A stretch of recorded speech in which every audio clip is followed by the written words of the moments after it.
Հետպատերազմյան փուլում հոգեբանական կայունությունը դարձել է հանրային առողջության առանցքային թեմա, բայց դեռևս ոչ առաջնահերթություն։ Խնդիրը բուժօգնության հասանելիության մասին չէ, այլ մտածելակերպի, հանրային վարքի, հասարակական համերաշխության։ Մի կողմից մենք ունենք համակարգ, առողջապահական համակարգ, մյուս կողմից չունենք առողջ կենսակերպի մշակույթ։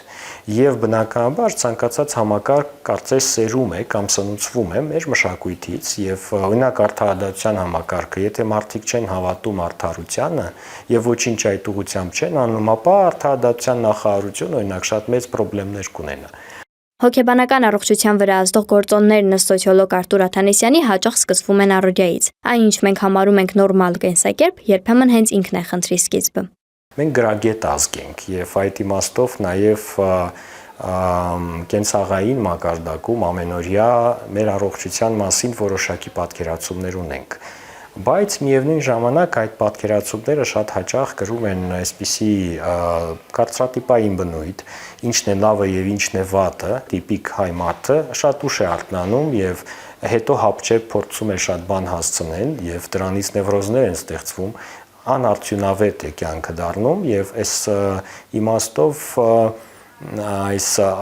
շուտ արթնանալը եւ սպորտով զբաղվելը եւս մեր մշակույթի մի մասը չի։ Օրվա անկանոն ռեժիմը, աշխատանքային ճնշվածությունը եւ սոցիալական միջավայրի անորոշությունը եւս ձևավորում են հոգեբանական ծանրաբեռնվածություն, որը շատ հաճախ մնում է չգիտակցված։ Մեզ մոտ միախառնված է գիշերը, առավոտը, ցերեկը։ Մեզ մոտ միախառնված է հանգիստը եւ աշխատանքը։ Մենք հապճեպ ենք անում շատ բան։ Մենք կարողանում ենք եւ հանգստանալ եւ աշխատել միևնույն ժամանակ եւ սովորել եւ այս խառնաշփոթը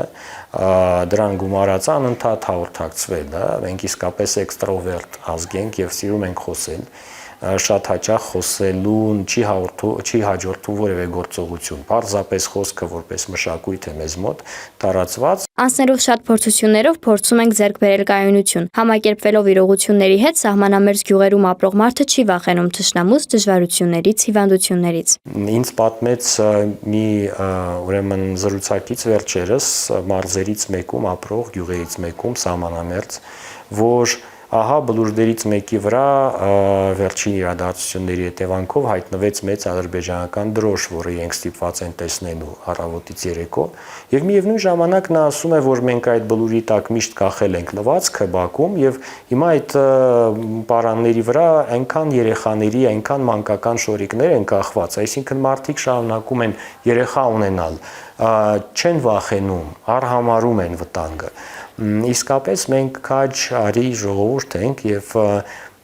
շատ տոկուն ենք։ Հասարակության մեջ դեռ պահպանվում է մտածելակերպը, որ հիվանդությունը լուրջ չէ, եթե այդ պահին կյանքին վտանգ չի սպառնում կամ պատերազմ չկա։ Բայց երբ ներքին լարվածությունը եւ արտաքին անորոշությունը միաժամանակ աճում են, մարդիկ մնում են առանց հենարանի, միայն սեփական ուժերի վրա, ինչը խորացնում է խուճապն ու անկայունությունը։ Մարդիկ կոտրվում են, ընկճվում են,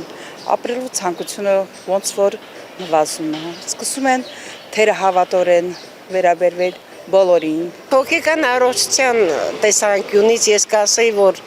մեր ժողովուրդը վերջին ժամանակները այնքան բաների միջով անցավ, սա առանձնապես ինչ-որ լուրջ ձևով չի ազդում։ Բոլորս էլ ճնշված ենք, բոլորս էլ նեղված ենք։ Թեև հանրության տրամադրությունները շարունակում են խորը հուզական ծանրություն արտահայտել, վերջին շրջանում նկատելի է մի այլ միտում եւս։ Ավելացել է հոգեբանական աջակցության պահանջարկը, ըստ սոցիոլոգի մարդիկ սկսել են խոսել, որոնել օգնություն եւ ընդունել, որ ուժեղ լինելը միշտ չէ, որ լռելու մեջ է։ Ի տարբերություն արևմտյան հասարակությունների, որտեղ հոգեկան վիճակը ընկալվում է որպես անհատական գործ, այստեղ նման խնդիրներն ընդհանրանում են հաճախ ընտանիքի, երբեմն էլ համայնք ու ամբողջ հասարակության մասշտաբով։ Աննա Հարությունյան, Գևորգ Սիանոսյան, Reopen Media։